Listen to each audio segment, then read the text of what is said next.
আড়িয়াদহ কাণ্ড হয়ে গিয়েছে সেই রবিবার, যেখানে একেবারে মা এবং তার কলেজ পড়ুয়া ছেলেকে রাস্তায় ফেলে বেধড়ক মারধরের ঘটনা। সেই ঘটনায় মোট 8 জন গ্রেফতার হয়েছিল। তবে মূল অভিযুক্ত জয়ন্ত সিং, সে কিন্তু ফেরার ছিল 4 দিন ধরে। আজ সকালে আইএসআই এর সামনে থেকে সেই জয়ন্ত সিংকে একেবারে গোপন সূত্রে খবর পেয়ে গ্রেফতার করলো পুলিশ। এবং এই জয়ন্ত সিং একেবারে শাসক দল ঘনিষ্ঠ, এমনটাই দাবি করছেন বিরোধীরা। বিস্তারিত জানিয়েছেন আমাদের প্রতিনিধি ময়ূখ ঠাকুর চক্রবর্তী।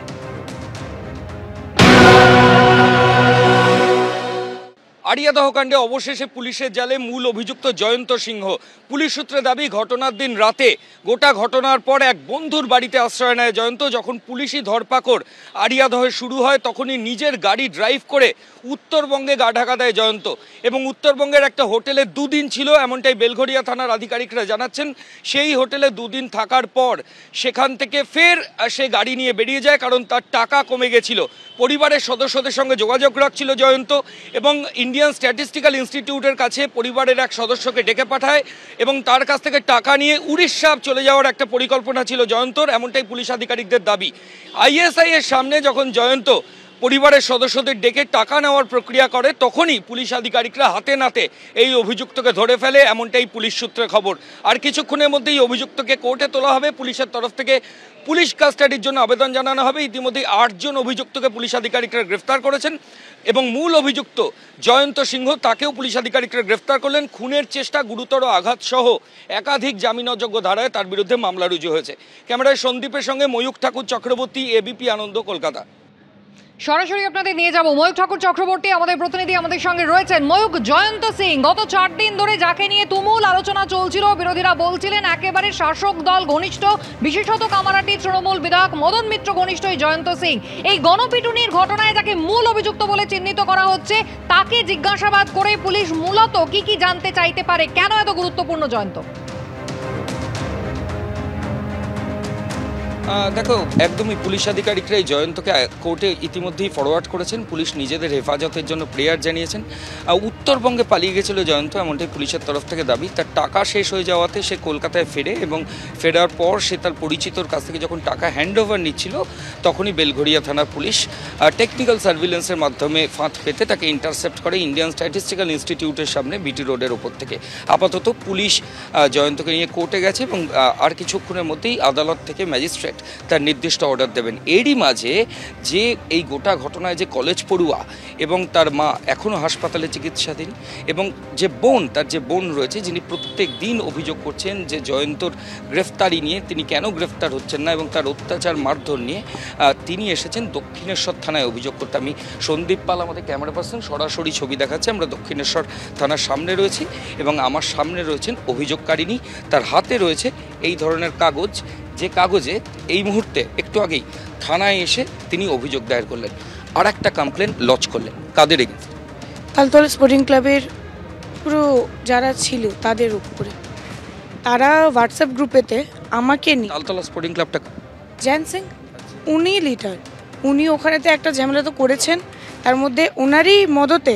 আপনার পরিবারের লোকেরা হাসপাতালে, এই জয়ন্ত সিংহ আজকে অ্যারেস্ট হয়েছে।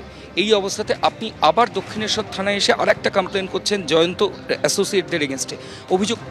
অভিযোগটা হচ্ছে জয়ন্ত সিং তো অ্যারেস্ট হয়েছে, তার মদতেই আমাকে নিয়ে তাদের হোয়াটসঅ্যাপ গ্রুপের কিছু তথ্য আমি পাই যে আমাকে নিয়ে প্রচণ্ড থ্রেটিং করা হয়, নোংরা ভাষায় আমাকে নিয়ে প্রচুর উলফাল কথা বলা হয়, যে রাস্তায় পেলে এই করবে ওই করবে, আর নোংরা থ্রেট করে। প্রচণ্ড আমি আতঙ্কিত হতে রয়েছি। আপনাকে হুমকি দিচ্ছে প্রচুর। এটা তালতলা স্পোর্টিং ক্লাবের ছেলেরা। কতজনের এগেইনস্ট? 7 জন। 7 জনের নাম্বার, সব কিছু, ঠিকানা থেকে শুরু করে ফটো থেকে শুরু করে সব কিছু আমি জমা দিই। 7 জনকে জয়ন্তর অ্যাসোসিয়েট? হ্যাঁ, একদম। তাদের নামও ওখানেতে তুলেছে, জয়ন্ত সিংয়ের নাম তুলেছে। ওরা এটা কেন?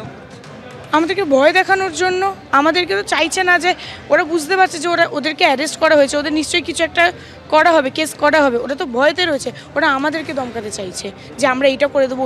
এত বড় ঘটনা, জয়ন্তর পালিয়ে যাওয়া, পুলিশের ধরা, 9 জনের গ্রেফতারি, তারপরেও এই গ্যাংকে থামানো না, তাও থামানো যাচ্ছে, তাও ওরা এইসব করে যাচ্ছে, ভয় দেখিয়েই যাচ্ছে, থ্রেট করেই যাচ্ছে, বলছে রাস্তায় বেরোলে এই করে দেবো, একা পেলে এই করে দেবো, ওই করে দেবো। আমি তো প্রচণ্ড আতঙ্কে রয়েছি, কখন কি আমার হয়ে যেতে পারে আমি তো বুঝতেই পারবো না। জয়ন্ত গ্রেফতার হয়েছে ফাইনালি, কি বলবেন? আমি খুব স্বস্তি পেয়েছি, সেটা বলবো না, স্বস্তি পেয়েছি। কারণ এর আগের বারেও 2-3 বার এরকম হয়েছে, অ্যারেস্ট হয়েছে, আবার পুলিশ কোনো কারণে ছেড়ে দিয়েছে। এইবারও যে এইটা হবে না এমন তো কোনো প্রমাণ নেই।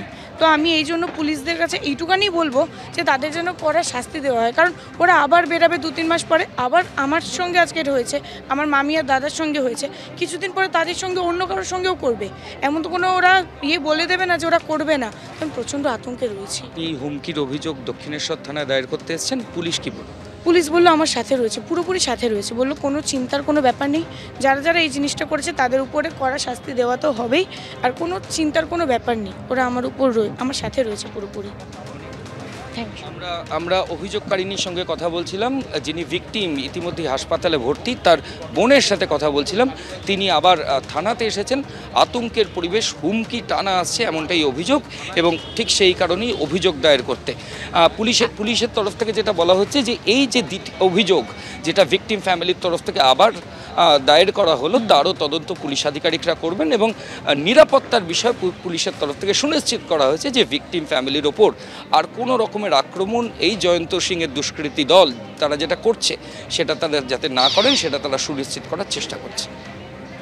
একেবারেই ময়ূক, ধন্যবাদ। যদিও জয়ন্ত সিং এই ঘটনায় মূল অভিযুক্ত সহ আরো মোট 9 জনকে গ্রেফতার করা হয়েছে, কিন্তু তা সত্ত্বেও আতঙ্কের পরিবেশ কিন্তু কাটছে না। অভিযোগকারিনীর বক্তব্যে কিন্তু সেটাই পরিষ্কার হলো, তিনি ফের একটা অভিযোগ করেছেন, সেটাও তদন্ত করে দেখা হবে, পুলিশ আশ্বাস দিয়েছেন। তবে এদেরকে কিন্তু তৃণমূল সাংসদ সৌগত রায় একেবারে মার্কড ক্রিমিনাল বলছেন, শুনুন। পুলিশকে কৃতিত্ব দেব, পুলিশ এত চাপ সৃষ্টি করেছিল যে ওর আত্মসমর্পণ করা ছাড়া উপায় ছিল না, আত্মসমর্পণ করেছে আমি যতদূর জানি অ্যারেস্টে। তবে আমি পুলিশের সাথে কথা বলিনি, ওর পরিবারের উপর চাপ থাকে। সাধারণত পুলিশ যখন কাউকে খোঁজে তখন তার পরিবারের উপর চাপ সৃষ্টি করে, তাতেই অ্যারেস্ট হয়ে যায়। কোনো সিগন্যালের ব্যাপারই নেই, জয়ন্ত সিংকে ধরতে বা সিগন্যালের কি দরকার? ও তো এর আগে একবার অ্যারেস্ট হয়েছিল, বহুদিন জেলে ছিল, আরেকজনকে বোম্বা বলে একটা ছেলেকে মারার অভিযোগে। সুতরাং ওকে ধরতে কোনো, তো মার্কড ক্রিমিনাল, ওকে ধরতে কোনো সিগন্যালের দরকার হয় না। কে মদন মিত্র কি বলছেন তা নিয়ে আমি কনসার্ন নই। হ্যাঁ, আমি দেখলুম ছবিগুলো, একটা ফুটবল টুর্নামেন্টে আমি গিয়েছি, সেখানে ও ছিল। আমি জানি কে জয়ন্ত কুমার সিং, এই পর্যন্ত।